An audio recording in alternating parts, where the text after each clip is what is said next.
You ever have one of those moments where you're standing outside a fancy venue, dressed in a suit that still smells like dry cleaning fluid, heart pounding, because today's supposed to be a celebration, only to be told you're not welcome? Yeah, that was me. My name's Lucas, I'm 29, and I paid for my sister's entire $25,000 wedding, every last catered canopy and centerpiece, only to be turned away at the door like some random party crasher. The security guy didn't even make eye contact. He just said, "Sorry, you're not on the list. You've been blacklisted." Blacklisted? At my sister's wedding. The one I paid for. But let me back up, because the real story starts way before that. I'm the oldest of 3 siblings.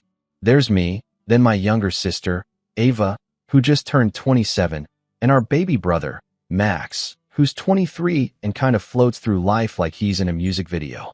Our parents passed away in a car accident when I was 21. Ava had just started college, and Max was still in high school. I dropped out of school and picked up 2 jobs just to keep the lights on and food on the table. I gave up a lot in those years, not that I'm asking for pity. I did it because I love them, because that's what family is supposed to do. Eventually, things turned around. I taught myself to code in the late night hours between shifts and started freelancing.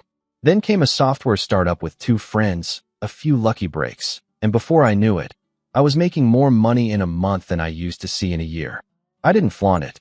I bought a modest house, helped Max finish college, paid off Ava's student loans, and just tried to be the kind of big brother our parents would have been proud of. For most of the last decade, Ava and I were close. Or so I thought. She used to call me when she needed help with her taxes or when her car wouldn't start. I walked her down the aisle at her first wedding. Yeah, that didn't work out. And I even helped her move out after the divorce. We laughed, fought, shared Netflix passwords, all of it. But something started to change about 1.5 years ago when she met Daniel. Daniel's the kind of guy who wears a luxury watch to brunch and makes sure you notice it. Real estate agent with a trust fund and the personality of a knockoff motivational speaker. From day one, I didn't trust him. He spoke to waiters like they were dirt, made passive jabs about how lucky Ava was to have family support, and referred to me as the wallet behind my back, which I only found out because Max overheard him at a barbecue. Ava changed around him. Slowly. At first, it was subtle. She stopped texting as often, canceled dinner plans last minute, laughed a little too hard at Daniel's mean jokes. Then it got weirder.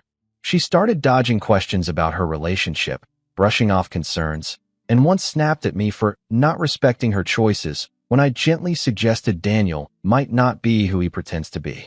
When they got engaged, I congratulated her with a genuine smile, even though my gut felt off. I offered to help with the wedding, not because I wanted to be involved in Daniel's life, but because I loved my sister. She hesitated at first, but eventually said yes. Her voice changed when she did. Not grateful, not excited, just hesitant. Like she was saying yes to a business transaction. Nothing too flashy, I told her. Just tell me what you need, and I'll take care of it. A week later, I got a spreadsheet. I'm not joking. A full-on, itemized, color-coded Google sheet labeled Ava and Daniel's wedding budget.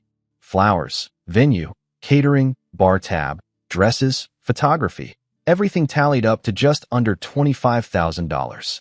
No note, no thank you, just a link. It stung a little, but I told myself she was just busy. Weddings are stressful, right? I wired the money. Over the next few months, I heard barely anything. No invites to tastings. No updates. No look at the dress, texts. Just the occasional vague group message about where to send RSVPs and who was assigned what hotel.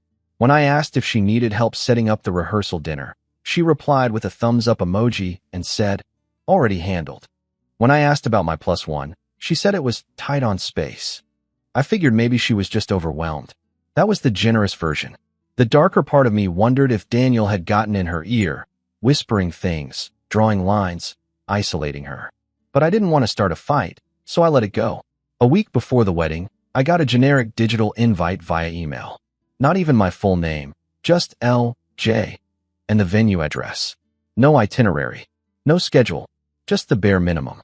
I called Max and asked if he got anything different. He said yeah. His invite came in a thick envelope with gold calligraphy and a wax seal. Weird, he said. I thought they all looked like that. Something didn't sit right with me. So I called Ava. "Hey," I said. "We good?" "Yeah, why?"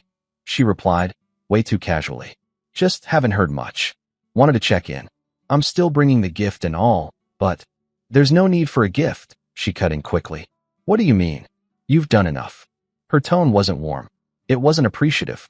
It was clinical, like I'd fulfilled a contractual obligation and now needed to stop talking. I stayed quiet for a beat, then said, okay, well, I'll see you Saturday. Sure, she said. It's gonna be great. Click. The call left me cold. Saturday came. I got dressed in a navy suit, polished shoes, and even booked a black car to drop me off. Figured after dropping 25 grand, I'd at least show up looking the part. I had a handwritten letter for Ava in my jacket pocket, something I wanted to give her in private. Just something that said, I'm proud of you. I know Mom and Dad would be too. When the car pulled up to the venue, a gorgeous converted vineyard just outside the city, I was impressed. The decorations were elegant, string lights flickering in the early evening light, guests mingling near a champagne fountain. A harpist was playing somewhere off to the side. It looked like a movie scene. I stepped out, straightened my tie, and walked toward the entrance. That's when it happened. The security guy, a tall man with an earpiece and clipboard, stepped in front of me. Name: Lucas Jennings. He scanned the list. Then again. Then squinted at the iPad like it was lying to him. Sorry, sir, he said. You're not on the list. I blinked. What? No, that can't be right. I'm the bride's brother. Sir, he said again, more firmly this time. I was instructed that if anyone by your name showed up, you were not to be allowed in. What are you talking about? My voice cracked a little. I paid for this wedding. He gave me a sympathetic look, the kind that makes you want to scream. I'm sorry, he said. I don't know anything else. I just have instructions. I stepped back, heart hammering. Guests were walking by, some giving me awkward glances, others pretending not to see. I felt like I'd been slapped. No, like I'd been shoved out of my own house. I called Ava. No answer. I called again. Voicemail. I stood there in the cooling dusk, fists clenched, breath shaky, wondering what the heck had just happened. That's when Max called me. And when I told him what happened, he paused. Long enough for me to feel it in my gut. Lucas, he said slowly, I think you need to hear something. I stepped away from the main path, into the shadow of a tall hedge, and Max told me what he'd overheard. And what he said made my stomach turn. I felt the letter in my pocket crumpling under my tightened fingers. And that's when the switch flipped in my brain. That's when I stopped being the supportive older brother and started thinking about how to burn the whole day down before she even walked down the aisle. I remember standing there, phone pressed against my ear, listening to Max's voice crackle through the line. At first, it was hard to make out. There was music in the background, laughter, the clinking of glasses. Then his words came through clear, so sharp they could have cut me clean in half. Lucas, I think they planned this. I froze. What do you mean? He took a breath. Daniel's mom was bragging about how classy it was to keep the wedding exclusive. She said Ava made the decision to scale back the guest list to only people who were, and I quote, supportive of the couple's new future. My mouth went dry. She said you were too controlling, that your presence would be a disruption. I turned away from the entrance, walking blindly past the vineyard stone wall, through a gravel path that crunched beneath my shoes. I didn't want anyone to see my face. Not like this. Max, I said slowly, you're inside right now, right? Yeah. I got here early. I was sitting with a few of Daniel's cousins. But bro, they were talking like they all knew. Like this was decided a while ago. I clenched my jaw. And Ava? She's okay with this. He hesitated. She didn't even flinch when Daniel's aunt called you the donor. The donor. Like I was some anonymous organ bank they used to keep the whole event alive. No name, no face. Just a bank account. I felt something in me start to crack. And then Max said something that took that crack and split it wide open. She saw me talking to you just now, he muttered. I think she knows. She just walked away. No eye contact. Like she's embarrassed. That was it. That was the moment. The moment I knew something had changed forever. This wasn't about a mix-up. It wasn't about limited seating. It wasn't even about Daniel and his smirking, slimy presence infecting everything he touched. It was Ava, my sister. She chose this. She chose to erase me from the biggest moment of her life, after everything I'd done, after raising her, shielding her from the worst years of our lives, giving her everything I could when I had nothing. And she couldn't even send a text to say, I'm sorry, but there was no warning, just a blacklist. I sat down on a low stone bench behind the hedges, staring at the cracked screen of my phone like it held some kind of answer. I scrolled through our messages, years of birthday texts, inside jokes, little hearts sent after long calls. All of it, now meaningless. I thought about the day I paid off her student loans. I'd kept it a secret for weeks. Then one night, when she called me in tears about her car getting booted for unpaid parking tickets, I told her, "Check your balance." She screamed, laughed, cried, said I was the best brother in the world. That girl, where did she go? Was this Daniel's doing?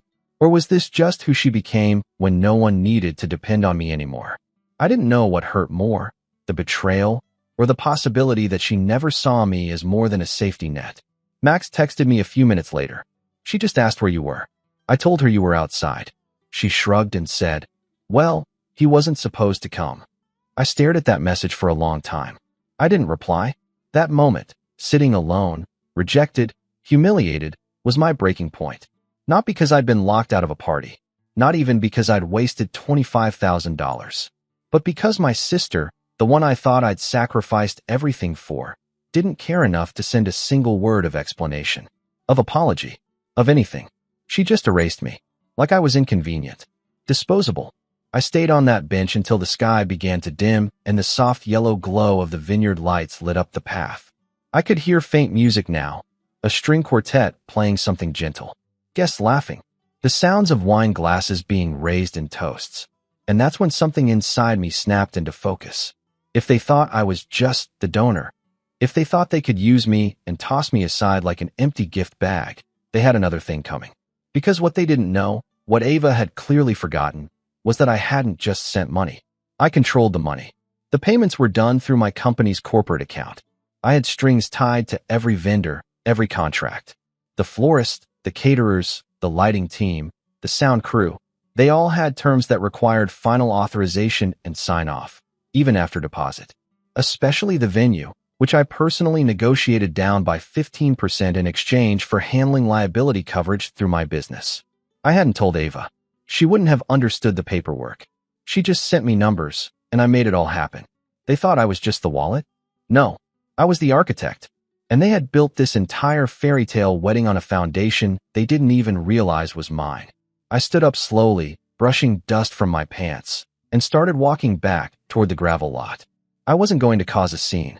I wasn't going to yell or shout or throw punches. I was going to make one call. Just one. But first, I needed to gather receipts. I dialed my assistant, Jamie. She picked up on the second ring. "Lucas, aren't you at your sister's wedding?" "About that," I said, keeping my voice level. "There's been a development. I need you to send me copies of the vendor contracts for the Mitchell Vineyard event. Full versions, especially catering, sound, and tent lighting. And check the release clauses." Okay. Right now." "Yes, right now." I hung up and called another number. Malcolm, the head of the catering company. We'd done events together before, and I knew his team relied heavily on our ongoing business for referrals. "Hey, Malcolm. It's Lucas Jennings." "Lucas, everything okay? I thought you were at the..." "Listen," I said, cutting him off. "This is delicate. I need to confirm. Has the final authorization gone through for the Burton Mitchell wedding?" "No, not yet. We have the deposit, but we're still pending your final go-ahead." "What?" "Because there's been a situation," I said calmly, "and I'm pulling the approval." There was a pause. "You're pulling?" "You heard me, and I'll make it up to you. I'll cover any incurred costs. But I can't have this event associated with our business anymore." "Wow. Okay. That's unexpected. I'll explain later." One by one, I made the calls. The florist, the lighting company, the string quartet. Each time, I kept my voice calm. Professional. I didn't rant. I didn't explain. I just said there had been a breach in agreement, and I was rescinding approval. By the time I hung up the last call, my heart was thudding in my chest. I wasn't doing this out of pettiness. I was doing this because I realized something essential, something I had forgotten over the years of bending over backwards to keep my family afloat. Being generous does not mean being a doormat. You can give everything you have to someone, but if they don't respect you, they will always find a way to take more. Ava had made a choice. She decided to erase me from her narrative. So I decided to erase the wedding she built on my back. I texted Max. "Hey, just hang tight. Things might get interesting." "Max, what do you mean?" "Me, just watch. I'm not going to ruin her day. Me. I'm going to cancel it. Max didn't reply. I started walking again, this time toward the parking lot. My car was waiting at the curb. I opened the door, sat down, and stared out the window at the glowing vineyard in the distance. I thought about Mom and Dad. I thought about what they'd say if they could see this mess. And then I thought about something else, a memory I hadn't touched in years. It was the week after our parents' funeral. Ava was sobbing in the hallway, begging me not to let the state split us up. Don't let them take Max, she'd cried. Please, Luke. I'd made her a promise that day. I won't let anything happen to us, I told her. I'll keep us together, no matter what. I kept that promise, even when it broke me. And now, she'd chosen to forget.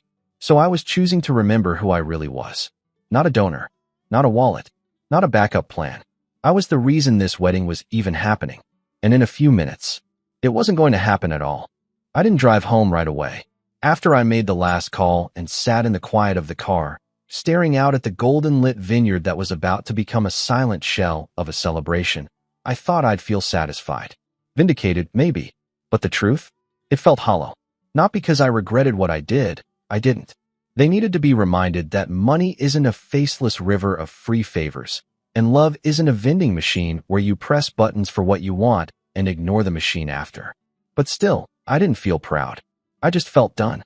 I drove past the freeway exit to my neighborhood and kept going. I didn't even know where I was heading.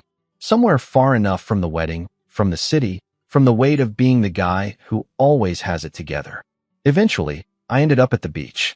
Not some crowded boardwalk with kids and vendors. I mean the old, half-forgotten stretch of sand where we used to go as kids. Mom would pack peanut butter sandwiches and those sad juice boxes with more foil than flavor. I sat down on the sand, letting the ocean wind undo the stiffness in my chest, and just watched the waves crash for what felt like hours. That night, I stayed in a motel off the coast. No laptop, no phone calls, no noise. Just silence. When I finally checked my phone the next morning, it was a mess. Max had called me 6 times. There were texts from numbers I didn't recognize. And then one from Ava. Why would you do that to me? That was all it said. No, hey, no, let's talk. No, what happened? Just a sentence loaded with blame, as if I'd ruined something she hadn't already torn apart. I didn't respond. Not because I didn't have anything to say. I did. But because I didn't trust myself not to burn the last fragile bridge between us. And maybe that bridge needed to burn. Max finally got through to me later that evening. He filled in the blanks. The venue staff started quietly packing up as guests were seated. The champagne table was cleared. The lights dimmed. The band stopped playing mid-song. People thought it was some kind of dramatic reveal, like Ava was about to enter on a white horse or something. Then the officiant left. Then the flowers were removed. And finally, the event manager stepped forward, cleared her throat, and said, "We apologize, but due to unforeseen circumstances, the event will not proceed." Max said Daniel freaked out. Ava looked like she was trying not to cry. And their families, those smug, backhand comment-making relatives, were left blinking under a string of lights that no longer had power. No one knew what happened. They just knew something big had gone wrong. And I wasn't there to take the fall for it. After Max told me everything, I felt something strange. Not victory, I still didn't feel that. But something quieter, calmer. Like I'd finally let go of a weight I'd carried for too long. The weight of trying to be the glue, the hero, the older brother who could fix everything with enough effort. For the first time in years, I wasn't trying to fix anything. I was just letting it fall apart. And weirdly, it felt like a kind of freedom. Over the next few weeks, I went quiet. I took a break from my company, told Jamie to handle all client comms, and forwarded my emails to an archive folder. I needed time to think, not just about what happened, but about why it hurt so badly, and what it said about who I'd become.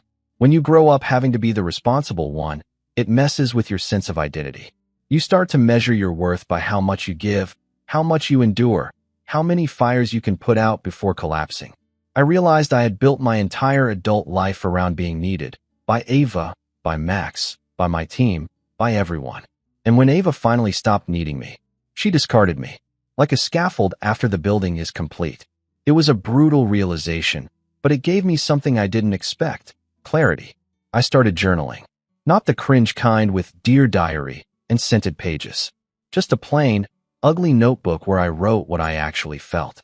Anger, loss, resentment, but also relief. Relief that I wasn't stuck in that dynamic anymore. Relief that I could finally ask, what do I want? Turns out, I didn't even know. So I tried to find out. I signed up for a pottery class. Random, I know. But something about molding clay with my hands, something messy, slow, and imperfect, felt healing. I spent weekends at local farmers markets, not because I needed to buy anything, but because I liked talking to people who weren't trying to get something from me. Just old couples selling jams, college kids making candles, people who smiled with their eyes and didn't care who I was. I reconnected with a friend I hadn't seen in years, Nadia. She'd been one of the only people who showed up at my dad's funeral, even though we hadn't spoken since high school. She heard about it through someone else and came anyway, just sat beside me in silence while I stared at the casket. We met for coffee, then lunch, then long walks where we didn't check our phones once. She never asked about the wedding. She just said, "You look lighter," and left it at that. It wasn't romantic. Not at first. Just real. Grounding. And as the weeks stretched into months, I started rebuilding my relationship with Max too. We began grabbing drinks every Friday. No agenda, no family gossip, just beers and sarcasm and the kind of inside jokes that make you forget how heavy life can be. Max confessed he'd been feeling stuck for a while, unsure of his career, his purpose. I told him I'd help him figure it out, but only if he wanted it. No pressure. I want it, he said, but only if it's you helping. Not the version of you that solves everything. Just you. That hit me harder than I expected. So I let myself just be me. Not the fixer. Not the donor. Just Lucas. I slowly returned to work, but differently this time. I delegated more. I built boundaries. I stopped answering emails after 6 p.m. I even started working on a side project, something I'd always wanted to do but never made time for. An app for caregivers and siblings who fall into the parentified child trap. A way for people like me to share their stories, find resources, and not feel so alone. I called it Unburden, because that's what I'd always wanted for myself, and what I now wanted to give others. The funny thing is, once I stopped trying to prove my worth by giving everything away, more things started coming to me. Clients I admired reached out. A small podcast asked to interview me about entrepreneurship and mental health. I was invited to speak at a local college, not about coding or startups, but about resilience. Apparently, people noticed the shift. Apparently, I wasn't the only one who'd felt broken by being too useful. Meanwhile, Ava stayed silent. For months. No apology. No explanation. She didn't reach out on my birthday. Didn't return the letter I mailed her. A letter that wasn't bitter, just honest. A letter that said, "I loved you. I always did. But I can't keep loving someone who treats me like a transaction." I never heard back. And yet, for the first time, I was okay with that. Because I was learning that closure isn't something someone gives you. It's something you build yourself, brick by brick, moment by moment, until you can stand inside it and breathe. Still, there was one last piece I hadn't touched. The part of me that wanted Ava to understand. That still pictured us, gray-haired, old, laughing about this someday. The part that hadn't quite let go. And then, about 8 months after the wedding I got a call. From a blocked number. I let it ring. Then ring again. And on the third ring, I picked up. A familiar voice filled the line. A voice I hadn't heard in what felt like a lifetime. Lucas. It was Ava. She sounded different. Raw. Fragile. Like someone had peeled off the mask and left nothing but the real, messy person underneath. I don't know where to start, she said. I stayed silent. I messed up, she whispered. I messed up so bad. Her voice broke. And then she said something I never thought I'd hear. Can I tell you what really happened? I looked out the window of my home office, at the spring leaves dancing in the wind. And I said, "Go ahead." I didn't speak for a few seconds after Ava said those words. Can I tell you what really happened? Because part of me wasn't ready to hear it. For months, I'd built a new version of myself. Calmer, clearer, less bound by the expectations that had once weighed me down. I wasn't angry anymore, not like I had been. Not that searing, restless kind of rage that fueled the phone calls I made the night of the wedding. But underneath all of that progress, there was still a bruise, still a sting. And now, here was Ava, on the other end of the line, sounding like a ghost of herself, like someone who'd finally realized the damage she'd done, or maybe just the consequences of it. "Are you there?" she asked, voice barely above a whisper. "I'm here," I said quietly. "Talk." She exhaled. It sounded shaky, like she'd been holding her breath for months. "I don't know how to explain this without sounding like a complete idiot," she began. "But I wasn't the one who blacklisted you. I didn't even know." I blinked. "What do you mean you didn't know? Max said you told him I wasn't supposed to come." She went quiet for a second. "I said that because I panicked. Because Daniel told me you chose not to come. That you'd said you were too busy. That you wanted out." My blood went cold. "That doesn't make any sense," I said. "You spoke to me days before the wedding." "I know." I was confused, but I didn't question it. I should have, but I didn't want another fight. "You have no idea how much pressure I was under." I clenched my jaw. "You had every opportunity to call me and ask." "I know. Every chance to double-check. To say, hey, this feels off." "I know." The silence stretched again. On her end, I could hear a train horn in the distance. She must have been near her apartment downtown. "I let him isolate me," she said finally. "I let him decide who was in and who was out. And I told myself it was easier that way. That if I just stayed quiet and kept smiling, things would settle." She paused. "But they didn't." I stayed quiet. She continued. "The day of the wedding, when everything started falling apart, I thought it was karma. Like the universe was finally screaming in my face. I didn't even try to fix it. I just froze. And when people asked what happened, I panicked and told them you never showed. And after, I asked, why didn't you call me after? Because I was ashamed." The words sat heavy between us. "Daniel left 3 weeks after the wedding," she said. "Turns out, once the party was over and the photos were staged, he didn't really want to be married. He just wanted the image." I rubbed my forehead. "So you were never really in control." "I thought I was," she said. "But I wasn't. Not of the guest list, not of the money, not of myself." Another pause. "Then, I was angry for a while. I blamed you. I blamed everyone. But the truth is, I let it happen. I let him talk about you like you were an ATM. I didn't defend you. I didn't protect you. And worst of all, I believed things I knew weren't true just because it was easier than confronting him." Her voice cracked. "I'm so sorry, Lucas." For the first time in nearly a year, I closed my eyes and let myself feel everything I'd been burying. The confusion, the betrayal, the grief of losing a version of my sister I thought I'd always have. And oddly enough, it didn't consume me. It passed through me, like a wave that finally hit shore. "Thank you for saying that," I said softly. "I wish it had come sooner." "Me too." We talked for almost an hour. She didn't try to justify what happened. She didn't ask for anything. She just sat in it, admitted it, owned it. And that was more than I ever expected. But what she said next, that changed everything. "There's something else," she said. "Something I didn't tell you before. About the money." I frowned. "What about it?" "You remember that spreadsheet I sent you? The wedding budget." "Of course." Daniel patted it. My stomach dropped. "What?" "He added items to inflate the total. Things we didn't actually need. Things that were never even ordered. Like that custom backdrop from Italy. Fake. That ice sculpture of the two of us. Never existed. He just made stuff up." I felt my pulse quicken. "And the worst part," she continued, "was that he had the gall to brag about it to his friends. Said you were too rich to notice. That you were so desperate to play the hero, you'd never question it." I was stunned. "How much did he take?" "I don't know. Maybe 6, 7 grand. More? He used a shell account and rerouted part of the deposit after you wired it." I went completely still. This wasn't just betrayal. This was fraud. He stole from me, through her. And now, months later, he was off living his next lie while I was left with the wreckage. Ava was crying now. Quiet tears. "I should have seen it," she whispered. "I should have stopped it. But I wasn't listening anymore." My mind was racing. Not with rage. With calculation. This was different now. This wasn't just personal. This was financial. Documented. Traceable. And unlike before, I wasn't heartbroken anymore. I was clear. And when I'm clear, I'm dangerous. Over the next few days, I got to work.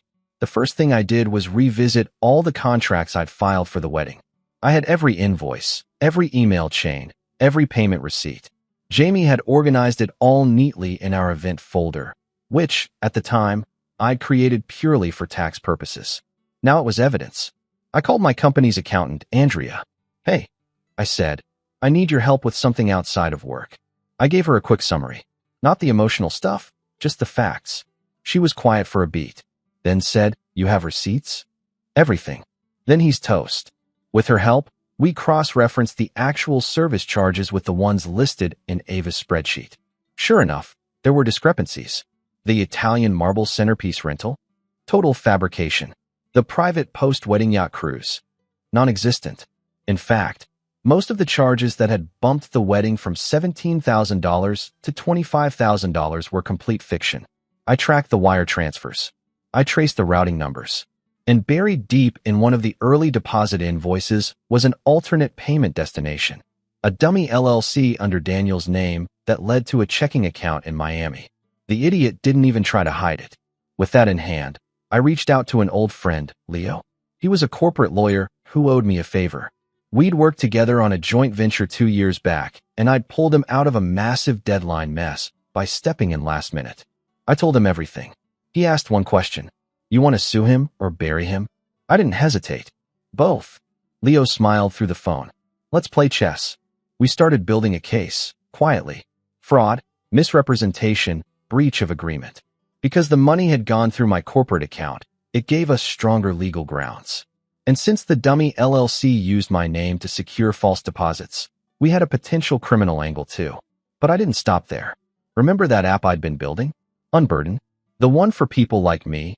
The quietly responsible ones, the siblings who become parents, the caretakers who never ask for anything? Well, it was nearing beta launch. And I had an idea. I wasn't going to just take Daniel to court. I was going to turn the entire experience into something useful. I called Nadia one night, told her what I was thinking.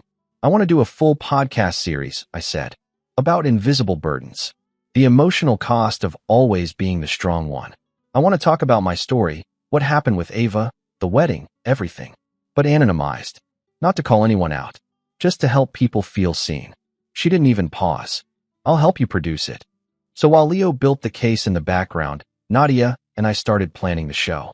We called it the Donor Complex, a nod to what Ava's in-laws had labeled me that day. Each episode would unpack a different layer of what it means to be the dependable one, the unthanked one, the backbone no one notices until it breaks.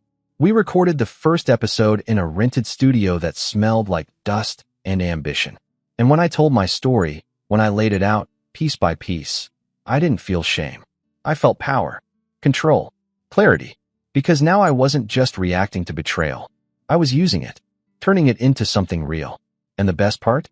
Daniel had no idea what was coming. Because revenge isn't always loud. Sometimes it's a slow, quiet setup. A signature here, a recording there. A story told to the right audience.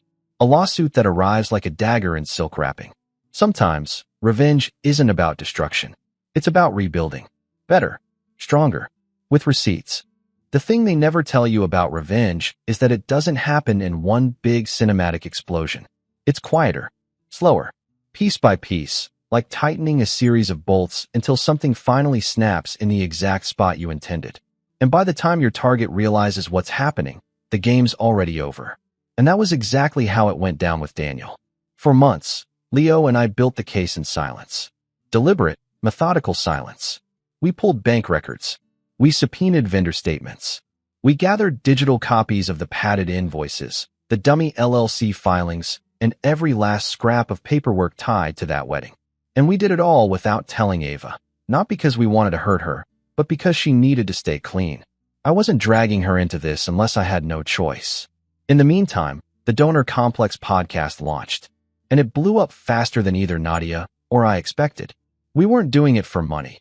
Each episode was just me talking honestly about what it feels like to be the reliable one, the fixer, the person people rely on until the moment you need support yourself.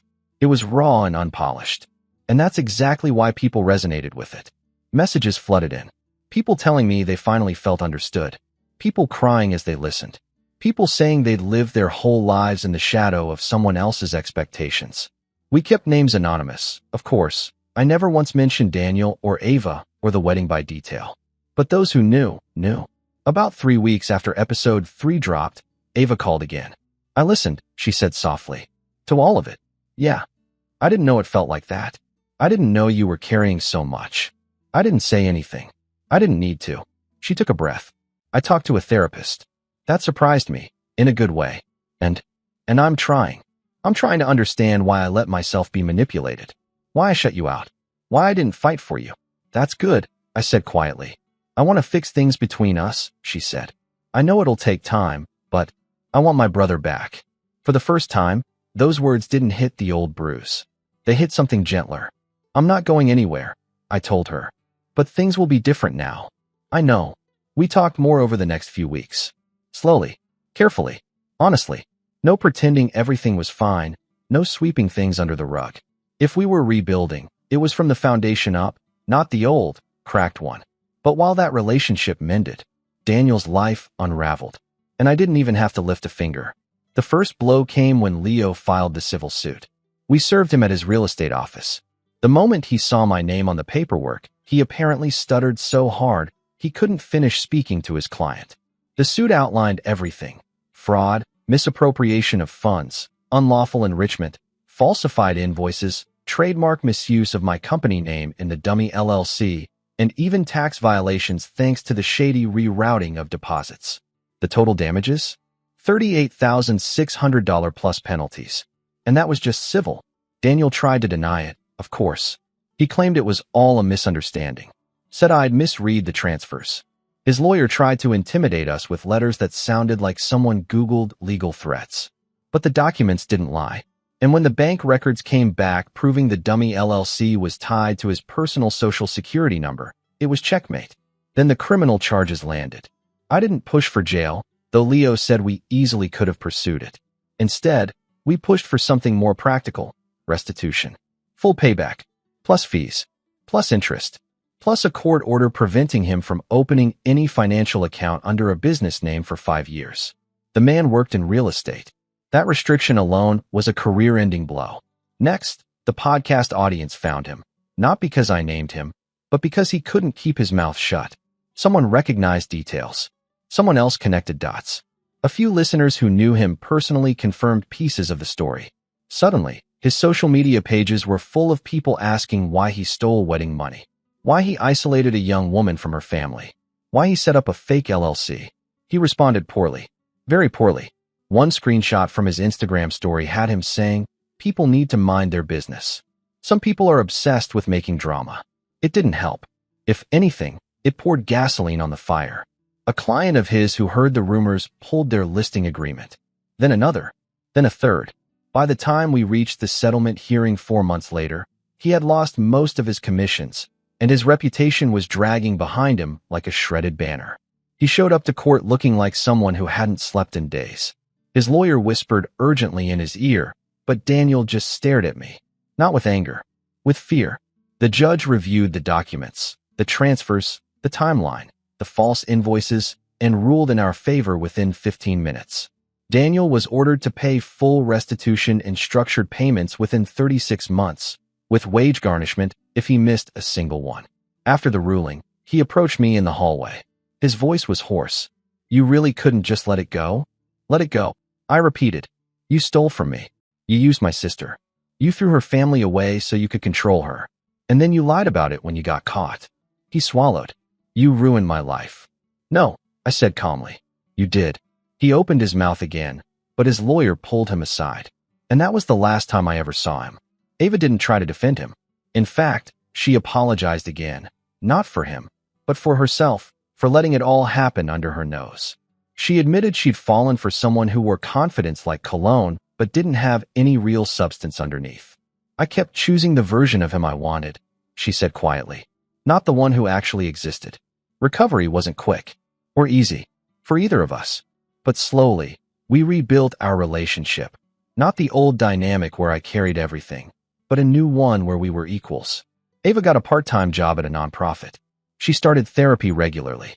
She spent weekends with Max and me, just watching movies or cooking dinner. We talked about the wedding only once more, months after the court case closed. "I know it'll always be a scar," she said, "but I hope it won't always feel like a wound." "It won't," I told her. "Scars mean healing."